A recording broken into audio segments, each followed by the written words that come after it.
Hello students, welcome to EPG Pathshala. I am Dr. Sandeep Walia, Head of the Department, University Institute of Tourism and Hospitality Management, Chandigarh University. Today we are going to discuss about the module Tourism Products, Nature Based, under the paper Tourism Products of India. Dear students, after the completion of this module, the students will be able to know what are nature-based tourism products. They will also come to learn about what are the categories of nature-based tourism. The students will also be aware about the formulation of nature-based tourism products. The students will also be aware about nature-based tourism and India. Tourism is considered as one of the biggest industries of the world.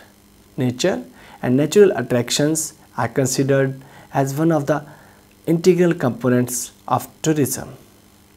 Outdoor activities and hiking all involve engaging with nature-based tourism products.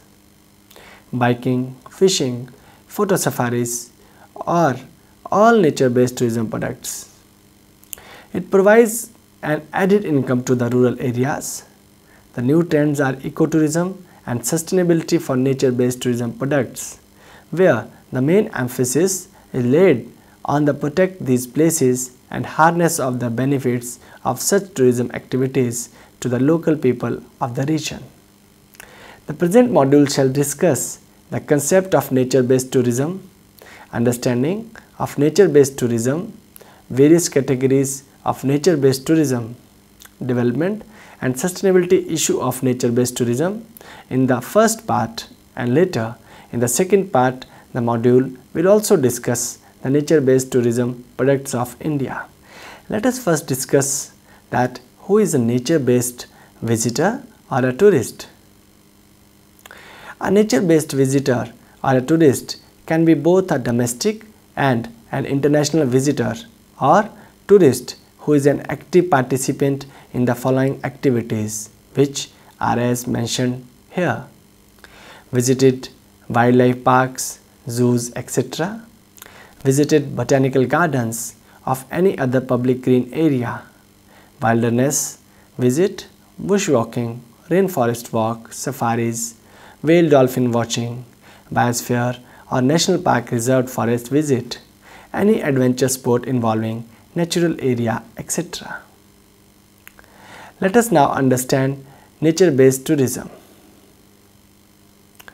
The experience involves and revolves around the area's natural products and will include either or all these animals, plants and human cultural variety.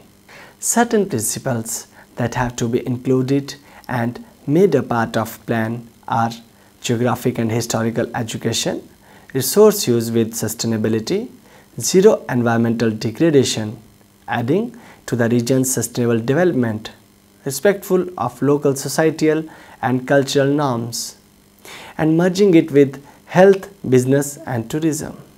The importance of nature-based tourism for a destination can be multiple. Nature has a high stake in attracting tourists to a place. Tourism is not a single industry but is a multidimensional.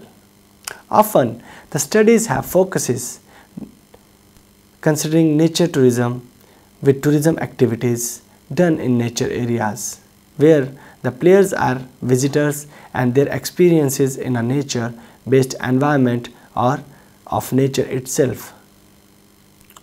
Often nature-based tourism is confused with ecotourism or green tourism, which is incorrect. Ecotourism is a higher version where travel is to a fragile, protected and virgin areas where tourists are engaged in a way that they have minimal effect on natural, social and cultural fabric of the place. Thus, nature-based tourism is a universal set where ecotourism is a subset. Ecotourism also takes note of the altitude of the visitor's knowledge and defines how ecotourism should proceed. Nature-based tourism is free from all these shackles. Nature is an inseparable part of elements of tourism and is one of the expectations of the visitor of any destination. Who is a nature-based tourist and who is not an easy task to define, as a tourist may be attracted because of nature at a place, but whether he or she will practice and indulge in nature-based activities is questionable. Because of improper definitions, even getting the size of the segment and collecting statistics, doing research is a challenge faced by many. One way such tourists can be recognized are the activities that the tourists undertake and the amount of involvement they do with the nature and the overnight stay aspect that can solve the definitional issue. But in such a scenario, often outdoor recreationalists also comes in the segment of nature-based tourists. Often, the service providers for nature-based tourism are not properly segregated or classified. Often in economic terms, also it is solely the activity that is counted rather than the accommodation, transportation and food services that they take. So we get a part of their economic effect. Let us now discuss about the investigation of nature-based tourism. More researchers and scientists are of the view that nature-based tourism is leisure activities inside a natural area. This brings in two components at play. First, one being the visitor who has left his home and is an unusual surrounding. Second is the experience, which can be either of these three. Dependent on the nature, maybe is enhanced by nature and experiences where nature has a subsidiary importance. This demarcation is from the consumer's viewpoint. Some scientists talk about the doctrine of cultural designation, where the first classification is technical and is related to mobility of visitors to a certain destinations which is not a part of their usual habitat. It may be conceptual, where the people's intention are such that their mobility is towards the natural environment with an intention to be active participant in nature-based things. So, from the motivational part of tourism, the behavior of the tourist will show two elements and hence two roles. First role will be a subsidiary role, where a tourist will not involved with nature, but it serves as an extrinsic element to create expectations. In the second viewpoint, nature becomes a formative factor for tourist motivation. Tourist is out for nature-based activities. Let us now discuss about categories of nature-based tourism or the tourists. Nature-based tourism can be classified into many categories depending on the place, kind of activity, motivation or reason, and the type, be it sustainable, organized or commercial. It provides ease in quantifying tourism and tourists on nature-based basis and helps to produce concrete statistical results. Tourist classification can also produce nature-based tourism segmentation. Few studies recognize 6 kinds of nature-based tourists. The first one is the committed to the nature. These are few in numbers who do not only admire nature but take steps to conserve it. They show action. The second category is interested nature tourists.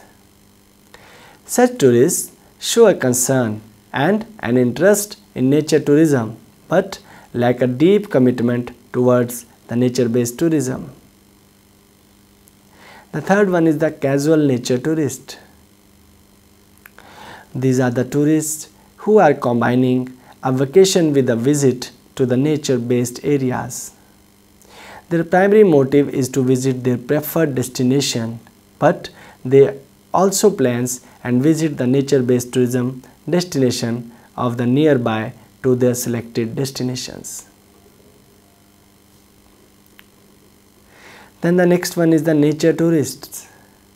Such tourists have certain very fixed culture linking towards any tourist destination. Then the next category is the sport or adventure tourists.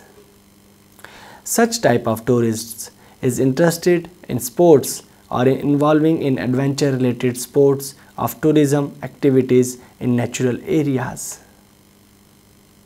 Then there are hunting and fishing tourists. For such type of tourist, nature is just a ground for their activity and entertainment. Their primary motive is to enjoy hunting and fishing areas, but with an admiration of natural resource of the area visited.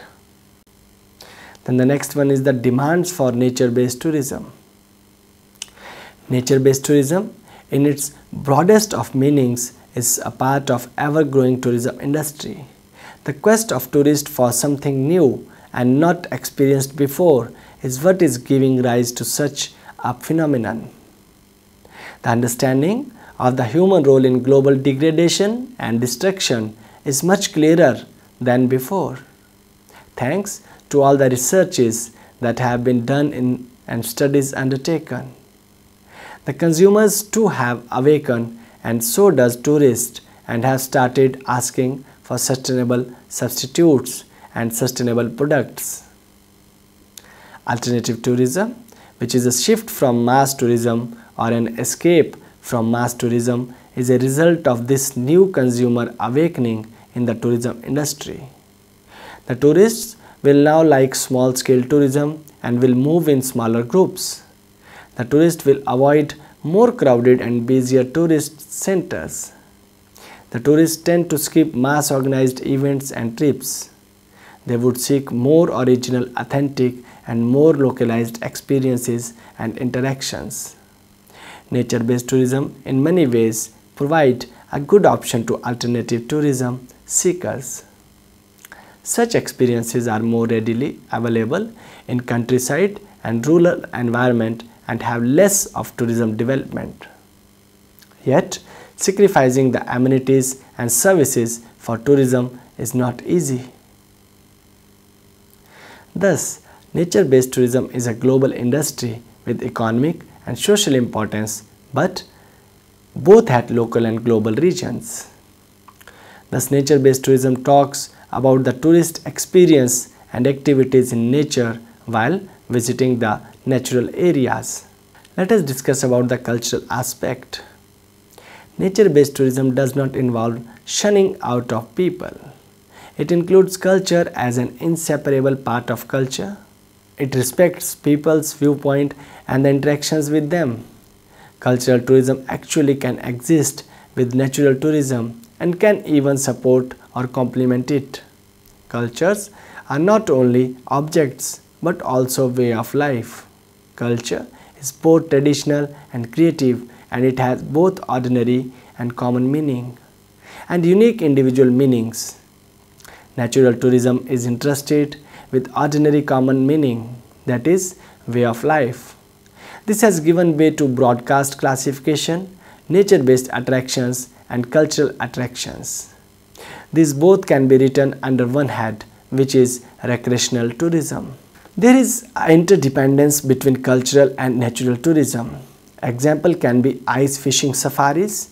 They are done in nature, have unique natural environment, but has cultural element in it.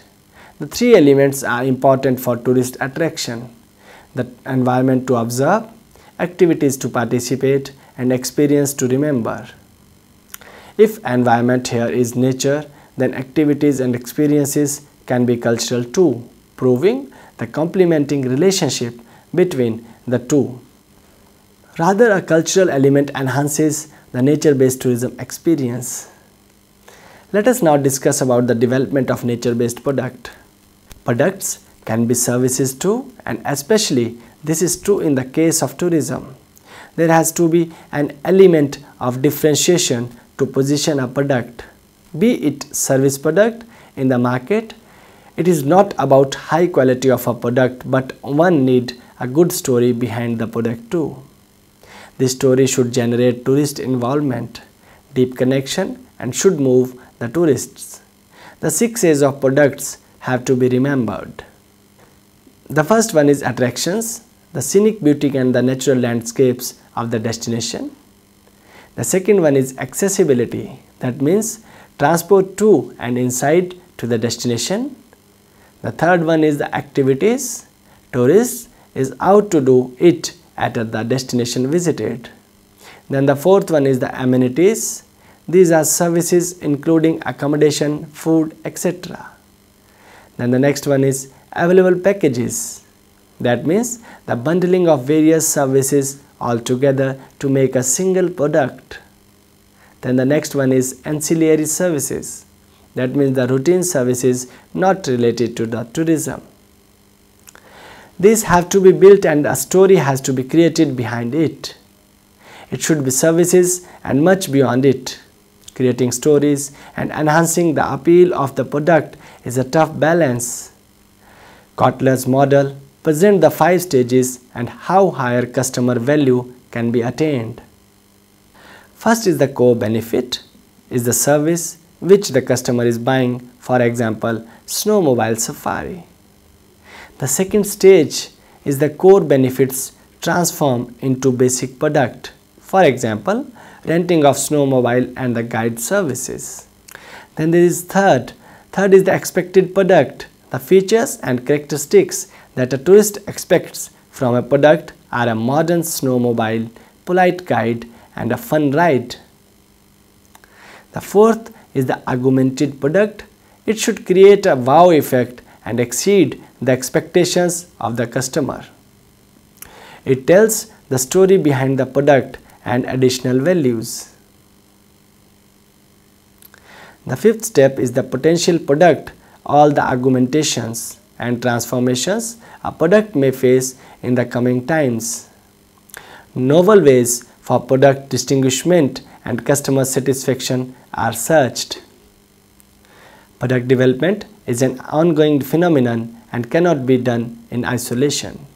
Market research and marketing are inseparable part of product development. Value chain has to be kept in mind, which is creation of more customer value. Stephen Smith presents a model which relates more closely to the nature-based tourism. The first element in this is the physical plant. This is crux of tourism product and is, in this case, maybe a natural site, facilities, weather, etc. It is physical which tourists want to witness. The second element is service. The physical part needs some sort of service to establish a link with the tourist. Hospitality is the third element. It is beyond great service, quality, but something extra. Hospitality may be defined as the way the task is being accomplished. Hospitality is comprehensive and less measurable. Freedom of choice is the fourth element, which refers to the choices or the options that customers needs to take for making it satisfactory. Therefore, can be surprises also. Then the next one is the involvement. Here means complete engagement of the customer. These combinations of 5 elements in nature-based tourism product can yield high quality and satisfying product. Product development is not easy. The product should meet the needs of the target market, deals with requests and expectations of the target market and add customer value. Let us discuss about the sustainability issues. Nature-based tourism product development is incomplete without the issue of sustainability and the stakeholders' participation. Stakeholders are any cohorts or a person who has a power to affect or get affected by attainment of organizational objective.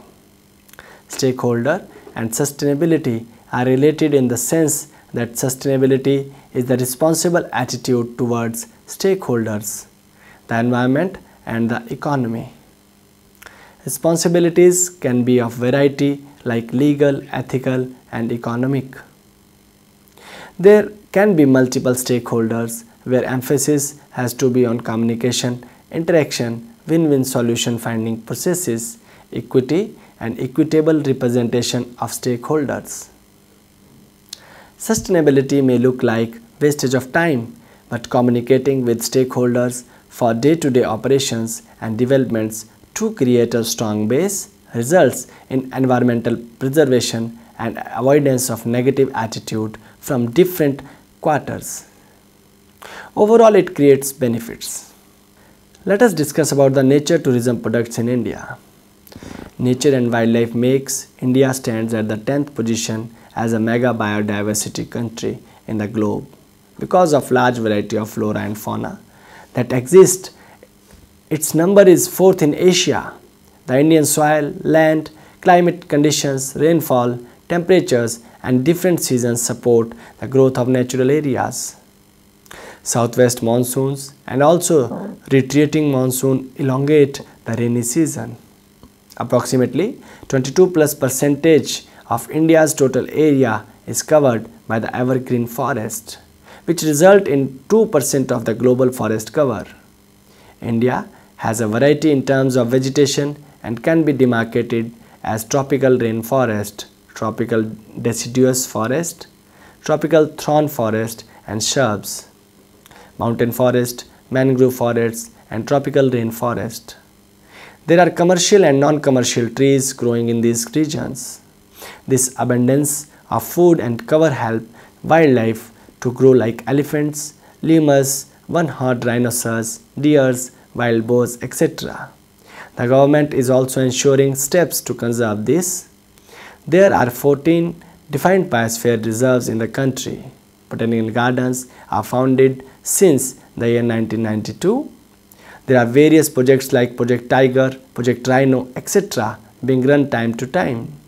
There are well-defined national parks, 89 in number, wildlife sanctuaries, 49 in number, and many zoological gardens and wildlife conservation centers set up all over the India.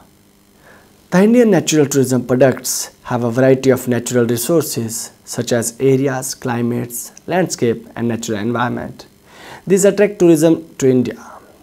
India's natural tourism products are in a variety and can be classified as: the first one is the countryside, the available tourism resources and infrastructural facilities available within the boundaries of the country.